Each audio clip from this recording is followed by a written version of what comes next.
It's my pleasure to introduce Professor Simon Mohun. Simon is Emeritus Professor of Political Economy, not politics and not economics, but political economy, and that may emerge from what he says. University of London, Queen Mary College. Simon joined Queen Mary at the same time as I did, I think, in 1972, so we share a similar history, but he's been around a lot more than I have. And he's got a perspective on Marxism, which I find, well, he's taught me a lot of what I know about it. I'm a botanist by training, and one couldn't want for a better tutor. And Simon's also, I should say, a good friend of the Marx Memorial Library and Workers' School.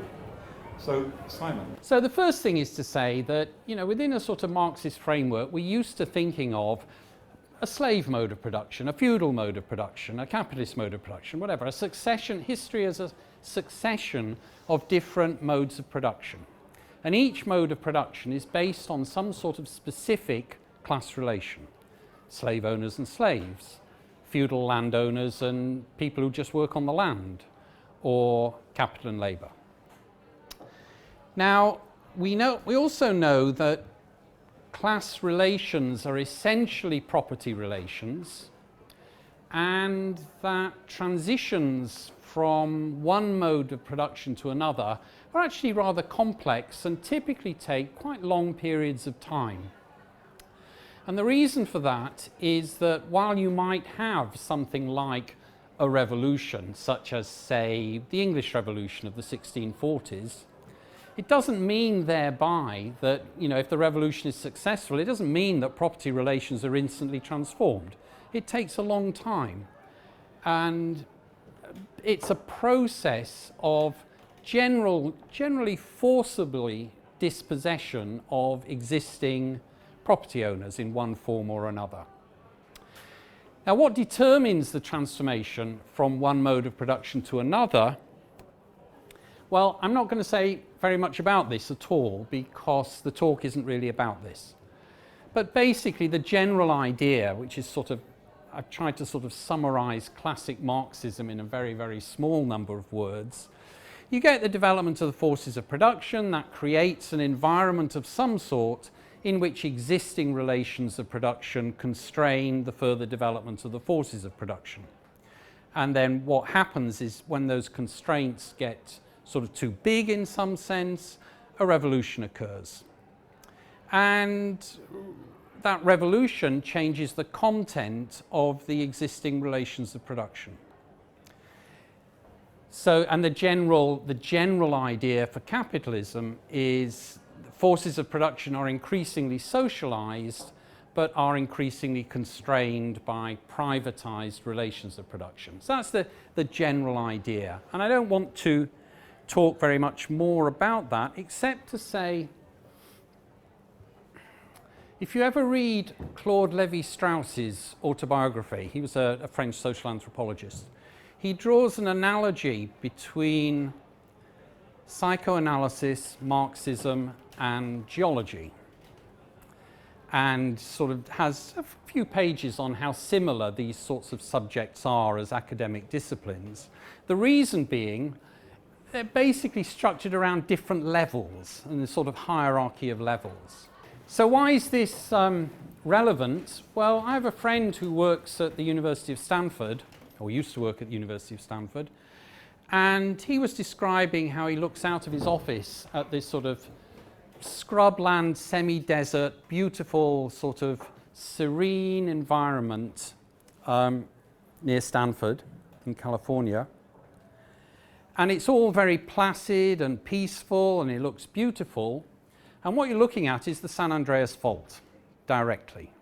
So what's happening underneath is plate tectonics are moving, and at some point, the constraints of the top level will give way, and there'll be a major earthquake.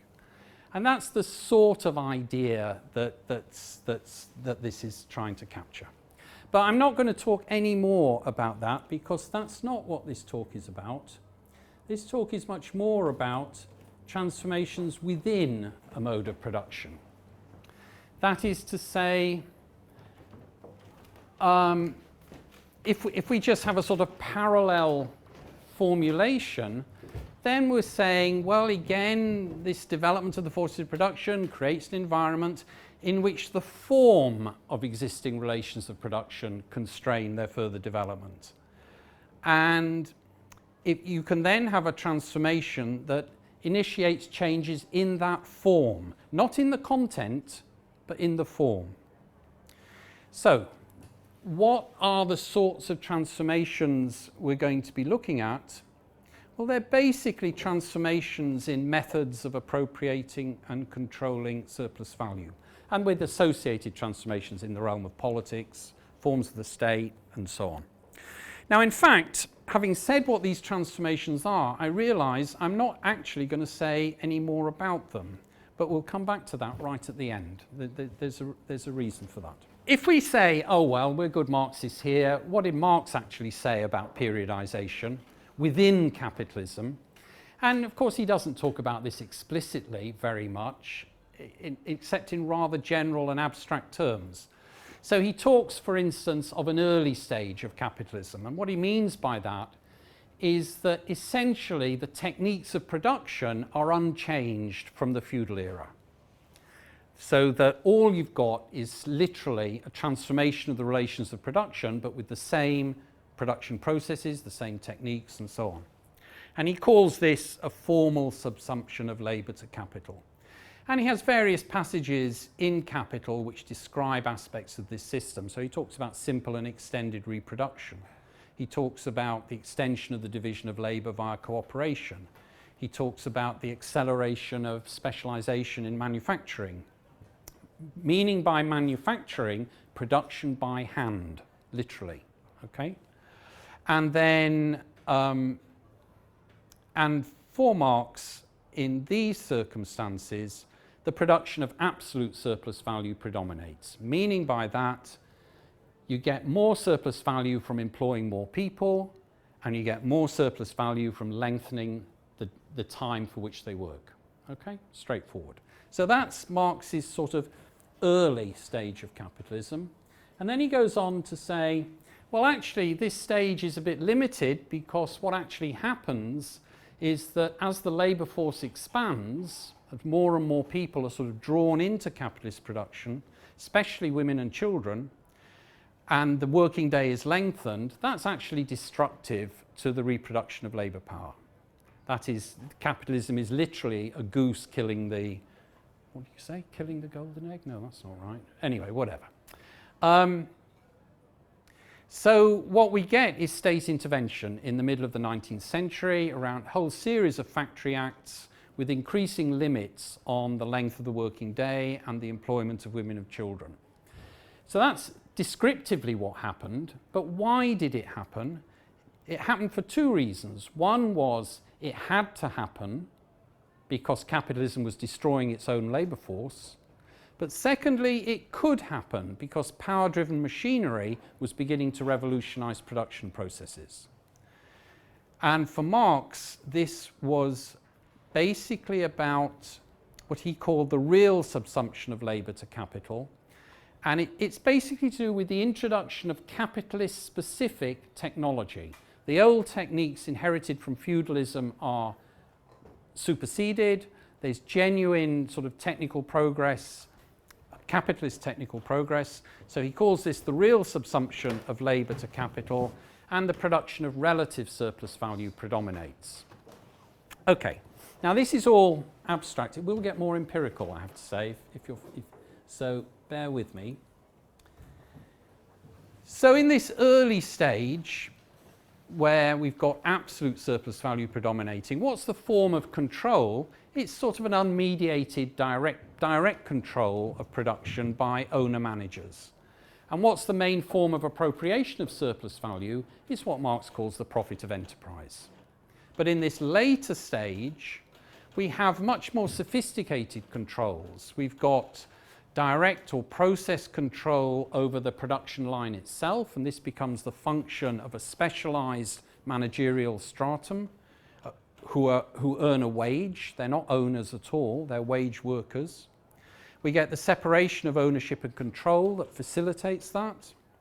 We have accounting control, so you can think of somebody's got to make a choice of product, choice of technique, choice of input purchases and output sales, how to do it, what's the relation between plants and divisions, all issues surrounding vertical and horizontal integration. All of this requires growing white-collar employment.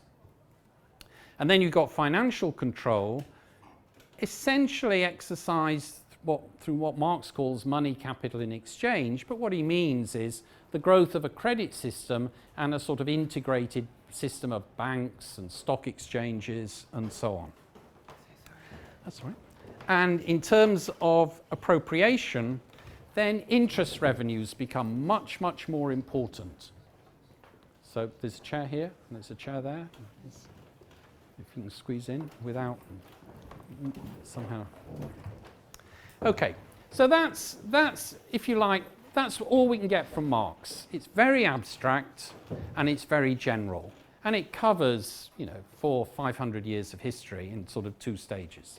So it's not really helpful, except, it does identify things that are important. Okay, well, that sort of process in the 20th century gets a bit, well, this is my prejudice now, gets a sort of a bit bastardized, really, where you get the development of a sequence, an interpretation of capitalism that is a sequence from competitive capitalism through monopoly capitalism to state monopoly capitalism. Okay? And you don't see much of this anymore, but it was common in the 50s and 60s and maybe the first half of the 70s. Are we okay? You could maybe get somebody there, and there's a stool here. I just need one of them. Yeah. So the general idea is that the development of capitalism undermines its own further development. That is to say, competition generates monopoly. Lenin emphasized this in his work Imperialism, which wasn't a theoretical work. It was intended to be a popular work. So there's no theory about how and why capitalism develops from a competitive stage to a monopoly stage, but Lenin asserts it. And the general idea is that you've got an economy based on big business, which is to say monopoly or oligopoly positions in most industries and markets. So industries are dominated by a few large firms, and sometimes even just 1 or 2 large firms. And that in turn develops into something called state monopoly capitalism, hence STAMOCAP for short, which is the next stage. And one of the problems is whether it's supposed to be a final stage. And the general idea is basically the state intervenes in the economy. Why does it intervene in the economy? Basically to protect large businesses from competition by smaller firms.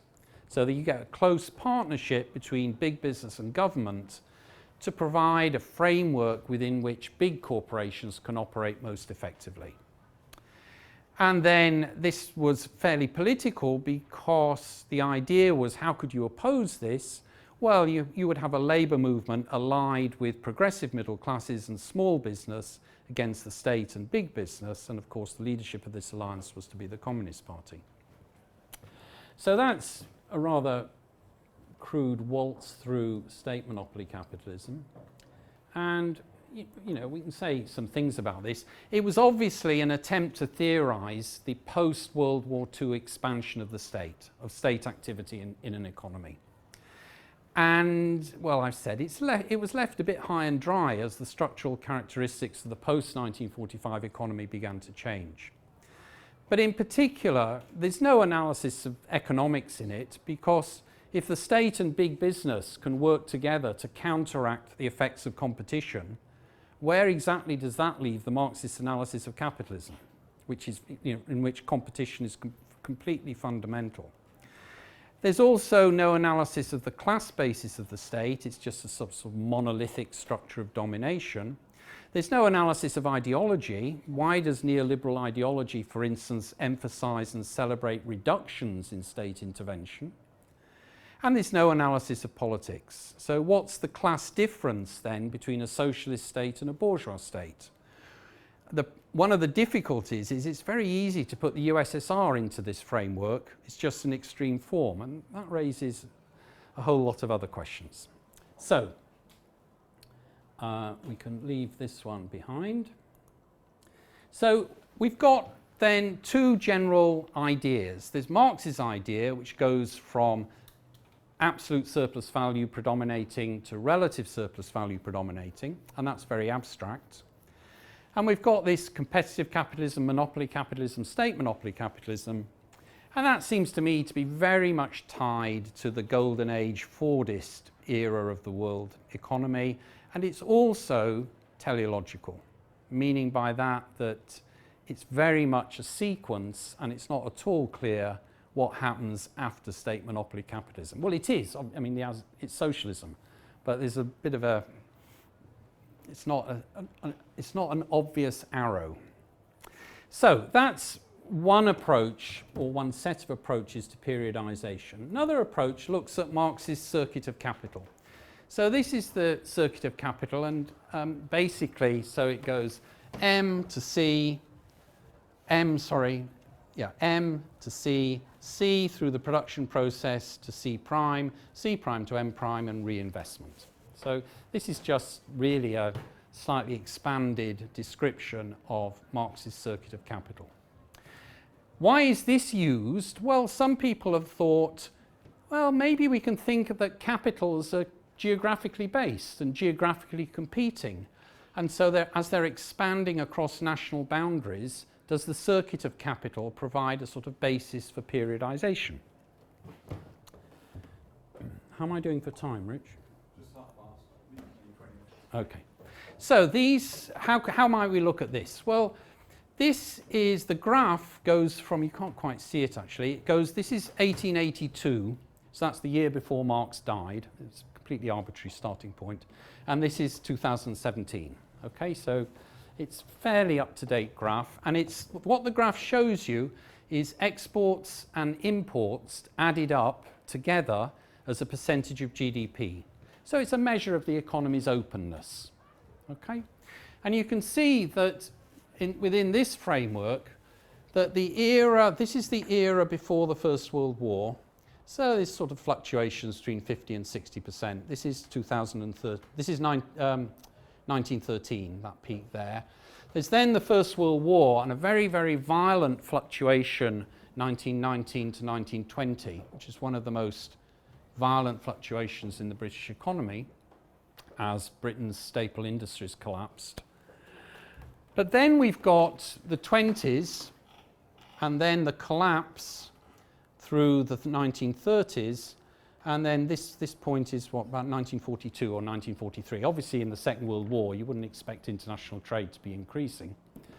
It was mostly being sunk by U-boats. So we can see then that it's generally a downward trend. There's then a post-war rapid recovery, which then sort of flags a bit. And here, this is the sort of the 50s and 60s. It's pretty flat, running about 40% of GDP. And then it starts to increase again. So this is the 1970s. And then it falls back to, this is about 1990, and then it rises again back to about 60%. So is this the internationalization of commodity capital? Does it provide us with anything very clear? Well, no, not really. I mean, it sort of falls and then it rises, and that's really all one can say. So that's the internationalization of commodity capital. And commodity capital is basically this bit here. This bit here, purchases of inputs from overseas and sale of outputs to overseas.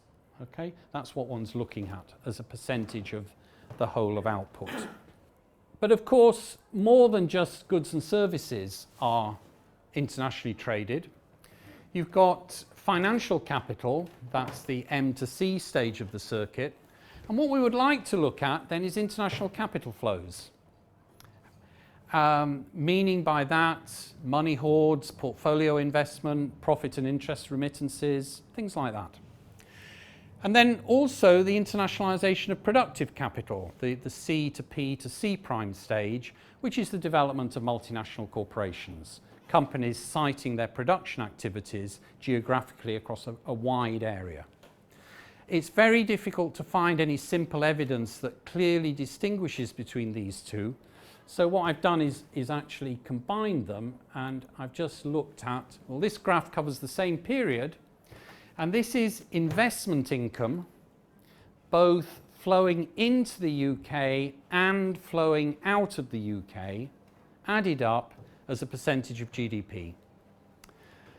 And it's interesting for two reasons. One is there's a peak just before the First World War, but it's only about 10%. Thereafter, once the wartime years, there's a small recovery in the 20s, but then it's pretty much completely flat at 5% of GDP. Obviously, remember, the reason for looking at these things as percentages of GDP is that it normalizes them. Obviously, these things are increasing all the time, but so's GDP. Okay? So the ratio between the two is flat up until this point there. And that is really quite interesting because that's 1972. So it predates Thatcher. It predates the emergence of China onto the world stage. It predates most analyses of globalization. It's really very striking that it's the 1970s that see this huge increase. Thereafter, this spike is the financial crisis, the run-up to the financial crisis and the collapse thereafter. But you can see there's sort of basically a step change from a fluctuation between 5 and 10% to a fluctuation between, 20 and 25%. But just one change. So again, does this provide us with a basis for periodization? Well, not really. Let's go back to thinking about the forces of production.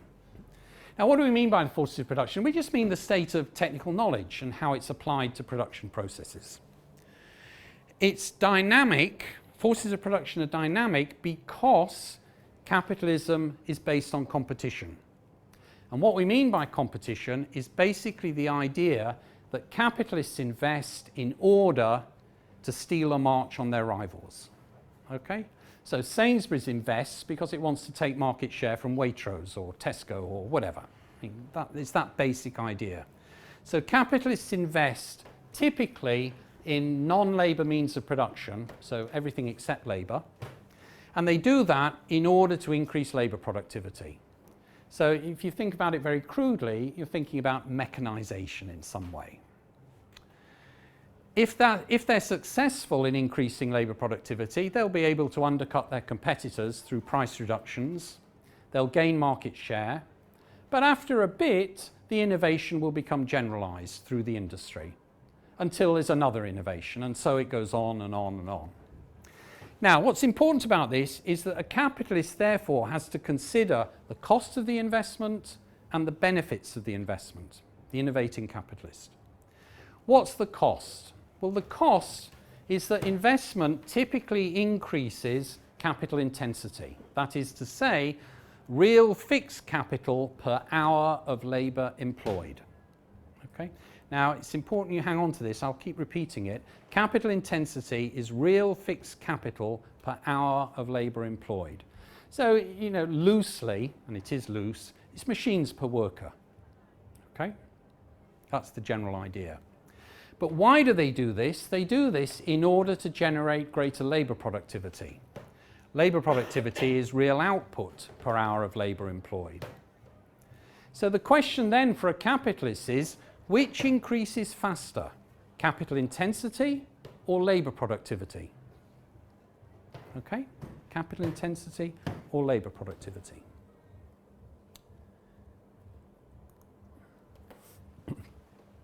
So labour productivity, output per labour hour, capital intensity, the means of production per labour hour required to produce that output.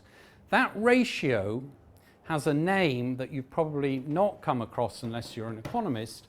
It's called capital productivity. That doesn't mean that capital is productive, that's just a name, that's just what it's come to be called. Okay? It's the ratio of output per hour to the means of production per hour required to produce that output per hour.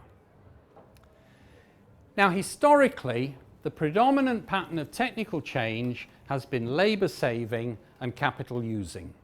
Okay? That's the predominant form of technical change. So capital intensity is increasing. But what happens to the ratio between the two depends on what happens to labour productivity. So you can see that since capital productivity is a ratio of this to this, if the top rises faster than the bottom, then capital productivity is rising. But if the top rises less fast than the bottom, capital productivity is falling. Okay? Now, this will turn out to be a bit important. Okay, relations of production. Well, this is easy enough. We know relations of production, power relations, class relations. And if we want to sort of concretize it, we can just think of profits as a share of output. Why does that concretize it? Because the profit share and the wage share add up to 1. If a third of your output goes to profits, 2/3 goes to wages. Okay, the profit share and the wage share add up to 1, and one of them can only increase at the expense of the other. If the profit share rises, the wage share falls. So it's a sort of rough, crude measure of class struggle. It is crude because some profits you would think are really labour income. For instance, pension payments to the working class are sourced from profits on investment. So they'll appear in profits, but they go to the working class. Some labour incomes are better seen as profits. So for instance, the salaries earned by the top 1%. Okay? They appear in the labour income statistics, but you would think that they're really a disguised form of profits. Okay? So you can think of, there's lots of qualifications then like this, but basically the profit share is a crude approximation of the state of class struggle. So, understood in this way, can we use the forces and relations of production to periodize changes within capitalism? Okay, so let me just remind you, forces of production, investment typically increases capital intensity, that enables greater labour productivity, but which increases faster? And that determines the movement in the ratio between the two, which is called capital productivity. So that's the forces of production. And the relations of production are just simply how much of the product goes to capital. And that's measured by the profit share. So we've two things to look at, capital productivity and the profit share. But before we do that, you might say, well, hang on a minute, I thought capitalism was about profits, and you haven't mentioned profits yet. So let's just talk very quickly about the rate of profit. Capitalism is about money making. If you had to give a one-word definition of what is capitalism, it's about making money. Okay? So movements in the average rate of profit are clearly going to tell you something about how good is this capitalist economy for capitalists. Okay? If the rate of profit is rising, you'd say, nice one. If it's falling, you'd say there are problems here. Okay? So the rate of profit is just a summary statistic of how successful capitalists are at making money. So can we use movements in the rate of profit to periodize capitalism? So we've got three variables, the rate of profit, the profit share, and capital productivity. Okay? They're not independent of each other. If you think, for instance, of class struggle and capital productivity, capitalists invest, they mechanize.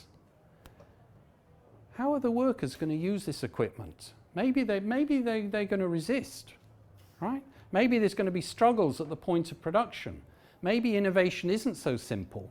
Maybe there'll be slowdowns, works to rule, whatever. Okay? It's not automatic, the process whereby within this capital productivity term, it's not automatic that investment translates into labour productivity. In some sense, it's got to be forced and controlled. So class struggle and capital productivity are clearly related. But the other thing to say, and this will be obvious to an economist, but might not be otherwise, the rate of profit is actually the product of profit share and capital productivity. That is, the rate of profit is not independent of these two, it's actually the product of them. Here's the profit share. Oh no, you can see this if you want, but it's true, they're the product of one another. Now, there's huge debates about the rate of profit in the literature. You've probably come across some of them. And these, you can think of these debates as, well, movements in the rate of profit, do they cause what happens? Or are they consequences of what happens? So a sort of a fundamentalist dogmatic Marxist will go, rate of profit, oh, I know about that, falling rate of profit, crisis, boom, boom. So that's the rate of profit causing something. Whereas a Keynesian would say, failures of aggregate demand, crisis, profits collapse. That's the rate of profit as a consequence of developments in the economy. Now, I'm not going to pursue this at all here, just to say I'm using the rate of profit purely descriptively. Okay.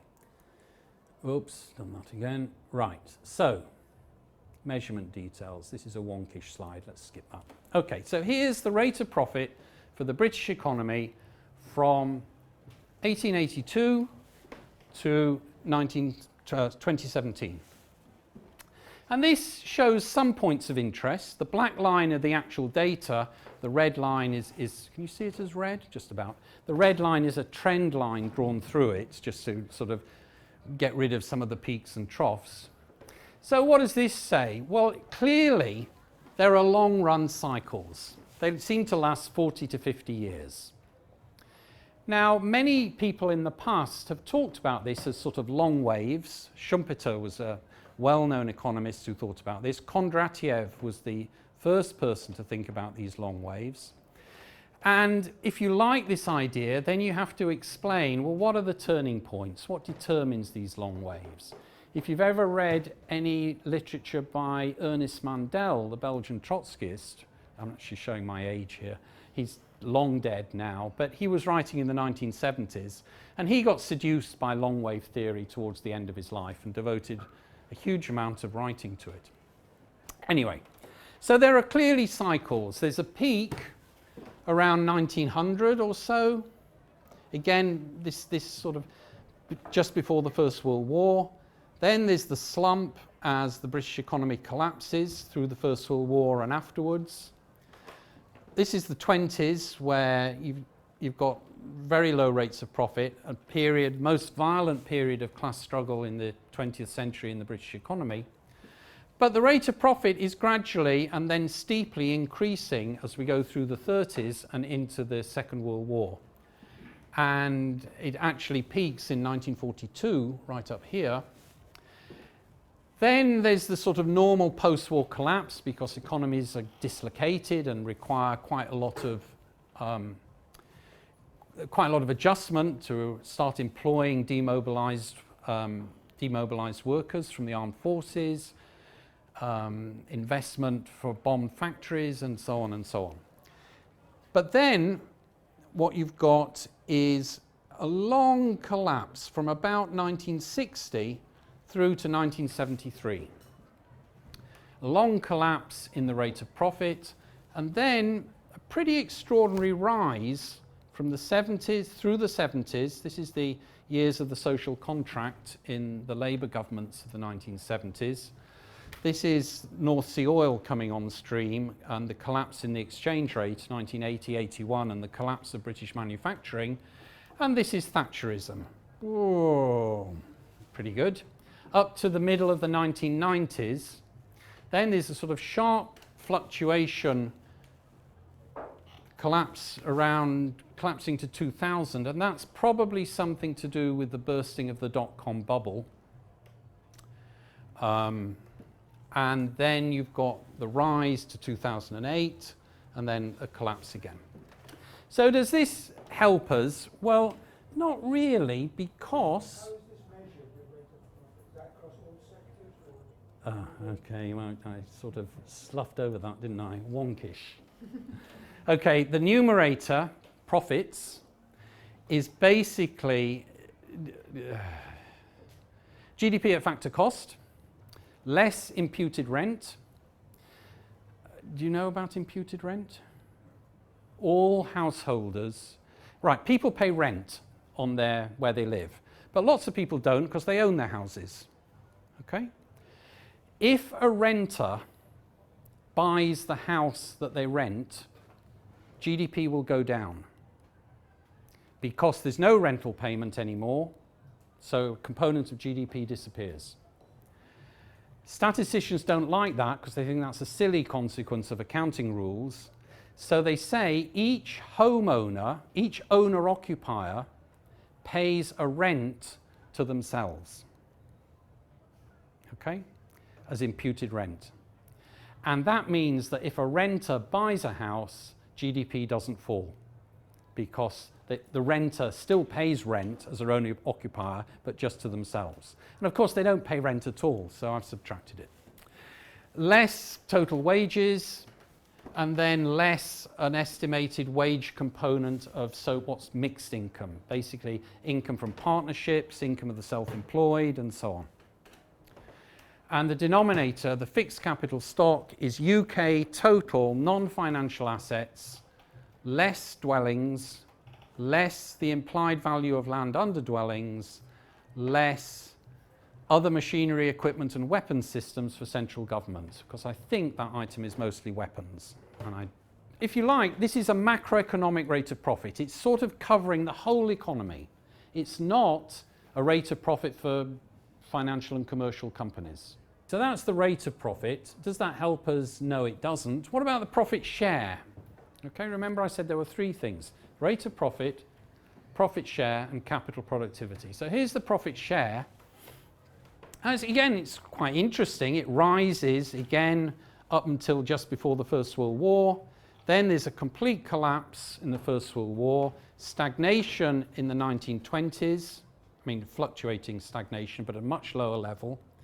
And then after the trough of the Great Depression, you start a long run rise in the profit share right up to 1960. You've then got, in trend terms, a gradual fall, but not by very much, to 1973. You can see the actual movements are more violent. The red line is sort of averaging them out. And then you've got this recovery from the 1973 recession and Thatcherism up to 1990. And then this is actually rather curious. Remember, it's the profit share. This is the Lawson boom at the end of the 1980s in house prices, engendered by house prices. And this doesn't correspond to any significant event at all that I can find. This is the dot-com bust, and then this is the time since up to the financial crisis and beyond. And you can see in terms of the profit share, the financial crisis doesn't really have a huge effect compared with some of the other fluctuations. So, does the profit share help us? Well, not in and of itself. What about capital productivity? So I'm nearly at the end now. And this is much more interesting. First of all, it's much less fluctuating. And secondly, it's much clearer what the cycles are. So in particular, from, let's ignore the 19th century, basically from around the First World War, this is the very sharp fluctuation for the British economy, 1918, 1919, 1920, 1921, which was when Britain's industries collapsed. But basically, capital productivity is rising right through to World War II. Capital productivity rising, what does that mean? It means as capital intensity increases, labour productivity increases faster. Why might that happen? Well, because defeats in the 1920s, perhaps, for the working class. After all, the general strike fiasco, and so on. Maybe it's something to do with that, but we'll come back to that later. Once we get to the Second World War peak, there's then a long collapse going right through to 1980. What does this downward stretch mean? It means that to get a unit of labour productivity, you have to invest more and more and more. Capital intensity has to rise faster and faster for a given rise in labour productivity. And that goes right through to Mrs. Thatcher being elected, or Ronald Reagan being elected, and it turns round and it rises. So right through to the financial crisis. And then, so this is saying this rising bit, remember what that's saying, it's saying labour productivity is relatively easy to get. You have increases in capital intensity and they generate bigger increases in labour productivity. Why might that be? Well, it could be long-run defeat of the working class, smashing of trade unions, and it also might be the internet age. That is actually what you're seeing is a generic technology that makes labour productivity much easier to get. And then the last interesting thing is that since 2009, capital productivity has been falling. Okay, let's just get to the, I seem to have lost my thing here. Okay, so this is the last slide. So what I'm suggesting here is that trends in capital productivity provide, what do? They reflect development of the productive forces. They provide some theoretical basis for periodizing the UK economy. And empirical evidence provides some support.